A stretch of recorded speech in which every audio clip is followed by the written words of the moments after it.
Hello everyone. இன்னைக்கு நம்ம பார்க்க போகிற டாபிக் வந்து இம்யூனோசப்ரசன்ஸ் அண்ட் இம்யூனோஸ்டிமுலன்ட்ஸ்.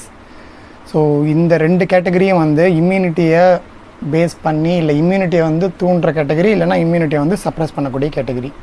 இதுக்கு முன்னாடி வந்து நம்ம anatomy and physiological view of immune system பார்த்துருக்கோம். அதாவது இம்யூன் சிஸ்டம் அப்படிங்கிற டாப்பிக்கில் வந்து அது எப்படி இம்யூன் சிஸ்டம் வந்து எப்படி ஒர்க் ஆகும் அப்படிங்கிறத பார்த்துருப்போம். இப்போ இன்றைக்கி வந்து ஃபார்மகாலஜி பார்க்கலாம். ஃபார்மகாலஜி வைஸ் பார்த்திங்கன்னா ரெண்டு கேட்டகரி. ஃபஸ்ட்டு இம்யூனோ சப்ரசன்ஸ், அப்புறம் இம்யூனோ ஸ்டிமுலன்ட்ஸ். ஸோ இன்றைக்கி இம்யூனோ சப்ரசன்ஸ் பார்க்கலாம். First, what are immuno suppressants?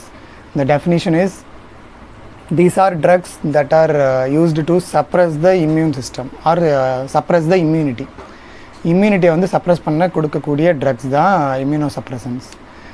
இதுக்கு முன்னாடி நம்ம பார்த்தோம் இல்லையா, இம்யூனிட்டியில் வந்து 2 டைப்ஸ் ஆஃப் இம்யூனிட்டி இருக்குது. அந்த 2 டைப் ஆஃப் இம்யூனிட்டியும் இந்த ட்ரக்ஸ் வந்து சப்ரஸ் பண்ணோம். இல்லை எய்தர் ஏதோ ஒரு டைப் ஆஃப் இம்யூனிட்டியை சப்ரஸ் பண்ணோம். இது லாஸ்ட் வீடியோ, இது அந்த இம்யூன் சிஸ்டம் வீடியோவில் பார்த்துருப்போம். இப்போ ஷார்ட்டாக ஒரு கிளான்ஸ்க்கு சொல்கிறேன். ஸோ 2 டைப்ஸ் ஆஃப் இம்யூனிட்டி என்னென்னு பார்த்தீங்கன்னா, ஒன்று வந்து ஹியூமரல் இம்யூனிட்டி, இல்லை other name is antibody mediated immunity. The second one is cell mediated immunity. இந்த ஹியூமரல் இம்யூனிட்டி அப்படிங்கிறது ஆன்டிபாடிஸ் மூலியமாக இம்யூனிட்டி நமக்கு கிடச்சிதுன்னா அது பேர் humoral or antibody mediated immunity. Second type வந்து செல் மீடியேட்டட் இம்யூனிட்டி. இந்த டி செல்ஸ் இருக்குது இல்லையா, அதில் வந்து 2 டைப்ஸ் இருக்கும், helper T cell, cytotoxic T cell. இந்த 2 செல்லும் நமக்கு வந்து இம்யூனிட்டி ப்ரொவைட் பண்ணிச்சுன்னா அதுக்கு பேர் செல் மீடியேட்டட் இம்யூனிட்டி. ஸோ இதுதான் 2 டைப்ஸ் ஆஃப் இம்யூனிட்டி.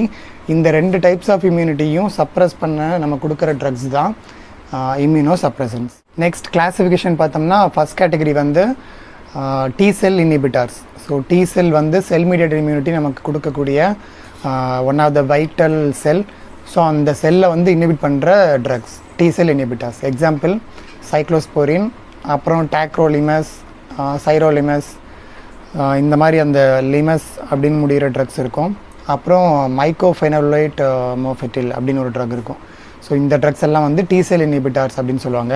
மெக்கானிசம் பின்னாடி பார்ப்போம். நெக்ஸ்ட்டு செகண்ட் கேட்டகரி வந்து cytotoxic drugs.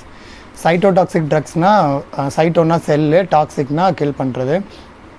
So cytotoxic drugs நம்ம அந்த கீமோதெரப்பி ஆஃப் கேன்சரில் ஒரு சில ட்ரக்ஸ் வந்து சைட்டோடாக்சிக்னு பார்த்துருப்போம் இல்லையா, அந்த ட்ரக்ஸ் எல்லாம் இங்கேயே வந்து ஹெல்ப் பண்ணும்.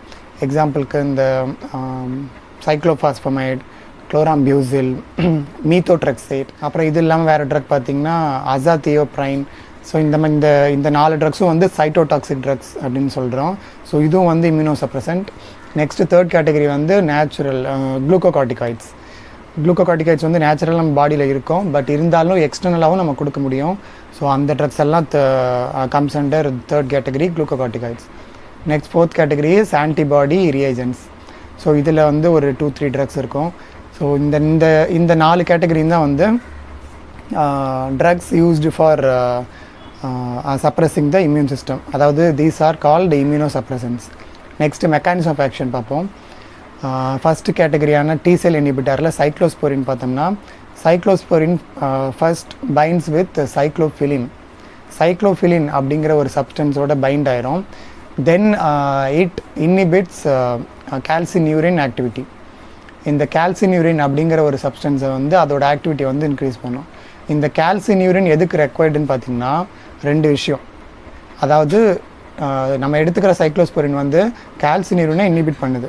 இப்போ இந்த கால்சினியூரின் எப்படி வந்து டி செல்லில் வந்து அஃபெக்ட் பண்ணுதுன்னு பார்த்திங்கன்னா, calcineurin is required for T cell activation.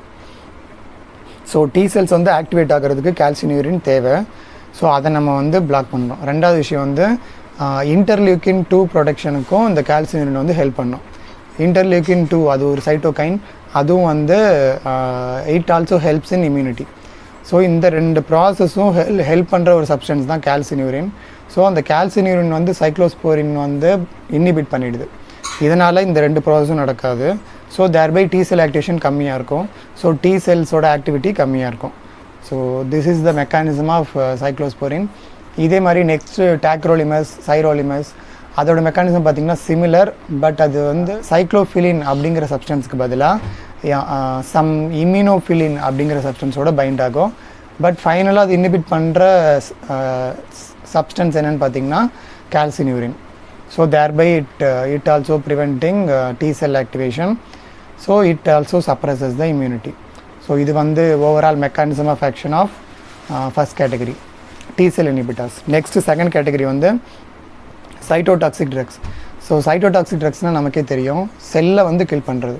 நமக்கு இம்யூனிட்டி கொடுக்குற செல்ஸ் என்னென்ன, இம்யூன் செல்ஸ்னு சொல்லுவோம். எக்ஸாம்பிள் டி செல், பி செல், அதெல்லாம். இங்கே நம்ம பார்க்க போகிறது வந்து டி செல், இந்த helper T cell, cytotoxic T செல்.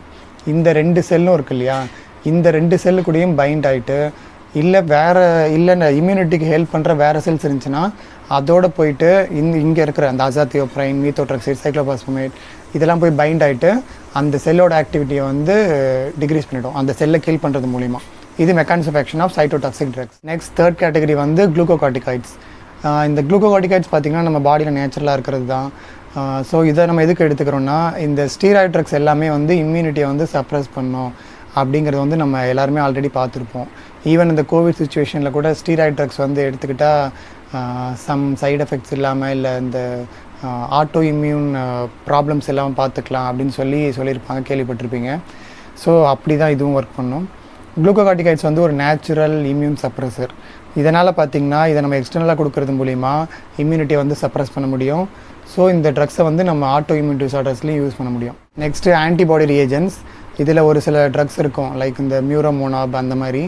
ஸோ இந்த ட்ரக்ஸும் பார்த்திங்கன்னா இம்யூனிட்டியை வந்து சப்ரஸ் பண்ணுறதுக்காக கொடுப்பாங்க. தென் ஃபைனலாக யூசஸ் பார்த்தோம்னா, ஓவரால் இந்த இம்யூனோ சப்ரசன்ஸ் எதுக்கு கொடுக்குறாங்கன்னு பார்த்திங்கன்னா, எதுக்கு நம்ம பாடியில் இருக்கிற இம்யூனிட்டியை வந்து நம்ம டிக்ரீஸ் பண்ணணும். இப்போது இம்யூனிட்டிங்கிறது நம்ம பாடியில் நடக்கிற நேச்சுரல் டிஃபென்ஸ் மெக்கானிசம். வெளியே இருந்து ஒரு ஃபாரின் சப்ஸ்டன்ஸ் இல்லை ஒரு ஃபாரின் செல் உள்ளே வந்துச்சுன்னா அது வந்து நம்மளோட செல் இல்லை, அதை நம்ம வந்து அதை வந்து ஏற்றுக்கூடாது. ஸோ வெளியேருந்து வந்துச்சுன்னா இட் மஸ்ட் பி டாக்ஸிக் அப்படின்னு நினச்சி அதை கில் பண்ணுறது இல்லை எலிமினேட் பண்ணுற ஒரு மெக்கானிசம் தான் வந்து இம்யூனிட்டி. அதையே நம்ம சப்ரஸ் பண்ணணும் அப்படின்னு பார்த்திங்கன்னா, ஹவவர் நமக்கு வந்து இப்போ வந்து ஆர்கன் டிரான்ஸ்பிளான்டேஷன் பண்ணுறாங்க இல்லையா, அது எதுக்காக பண்ணுறாங்க, இந்த ஆர்கன் வந்து டிஃபெக்டிவாக இருக்குது இல்லை ஒழுங்காக ஒர்க் பண்ணல, இம்பேர்டாக இருக்குது.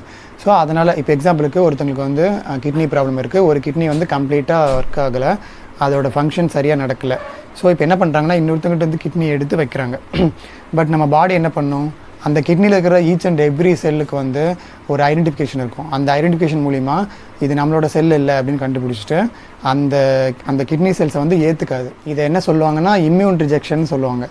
அதாவது ஆர்கன் டிரான்ஸ்பிளான்ட் நடக்கும்போது இம்யூன் ரிஜெக்ஷன் நடக்கிறது மூலிமா அந்த செல்ஸை வந்து நம்ம பாடி வந்து ஏற்றுக்காது. இந்த டைமில் வந்து நம்ம இம்யூனோ சப்ரசன்ஸ் கொடுத்தோம்னா இம்யூனிட்டி ஆல்ரெடி சப்ரஸ்டாக இருக்கும். ஸோ ஃபாரின் செல்ஸ் வந்தாலும் அதால் ஐடென்டிஃபை பண்ணுறது கஷ்டமாக இருக்கும். அப்படியே பண்ணாலுமே அதை வந்து கில் பண்ணுறது ரொம்ப கஷ்டமாக இருக்கும். ஸோ இதனால் இம்யூன் ரிஜெக்ஷனை வந்து நம்மளால் தடுக்க முடியும். ஸோ ஆர்கன் டிரான்ஸ்பிளான்டேஷன் வந்து சக்ஸஸ்ஃபுல்லாக பண்ண முடியும். இது வந்து one of the main use for immunosuppressants. அப்புறம் நெக்ஸ்ட் யூஸ் பார்த்தோம்னா ஆட்டோ இம்யூன் டிசீஸ்.